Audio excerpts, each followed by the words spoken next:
Dink gou vinnig aan die man wat langs Jesus aan die kruis gehang het.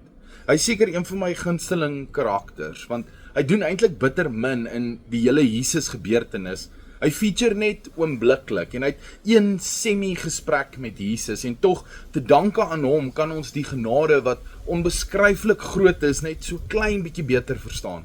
Sien, ons weet eintlik bitter min van hierdie man. Ons weet dat hy was 'n sondaar of 'n misdadiger, dat hy daarvoor gekruisig is, dat hy sy straf erken het en dat hy iets verstaan het van wie Jesus Christus was en dat hy hom erken het as Heer. Dis dit, en tog is Jesus se woorde aan hom: "Voorwaar sê ek vir jou, vandag sal jy saam met my in die paradys wees." Hoekom ek so mal is oor hierdie karakter of eerder sy interaksie met Jesus en die uitspeel daarvan, is dat dit los ons, glo ek, met 'n baie belangrike vraag.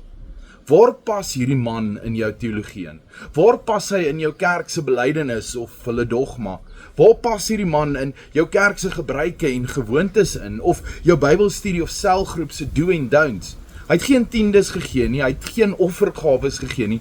Hoe sou jy sy geloofsreis probeer verduidelik? Stel jouself voor, hy kom daar by die hemel aan en die engel wat hom ontvang, sê vir hom: "Wat doen jy hier, sondaar? Op grond van wat moet ek jou hier inlaat? Was jy jou lewe lank 'n toegewyde Christen? Nee.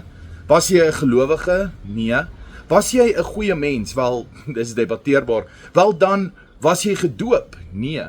Het jy belydenis afgelê by jou kerk? Nee. Het jy darm al gehoor van die belydenisskrifte? Nee.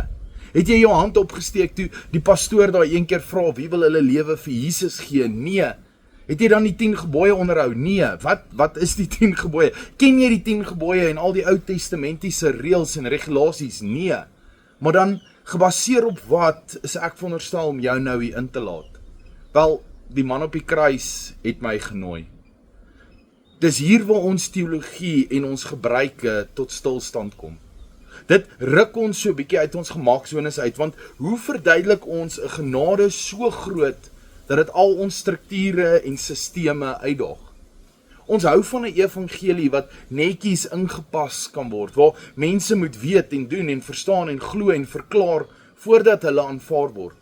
Maar Jesus se genade gooi dit alles omver. Dit ontbloot hoe maklik ons onsself kan slim en besig en belangrik hou met ons dogmas en wette en ordonnansies, terwyl die krag van die evangelie, die hart van die evangelie, eintlik in 'n paar woorde opgesom kan word. So lief het God die wêreld, dat hy sy enigste seun gestuur het, sodat elkeen wat in hom glo, nie verlore sal gaan nie. Die man op die kruis het my genooi. Wat kort ek en jy meer as dit? Tot 'n volgende keer.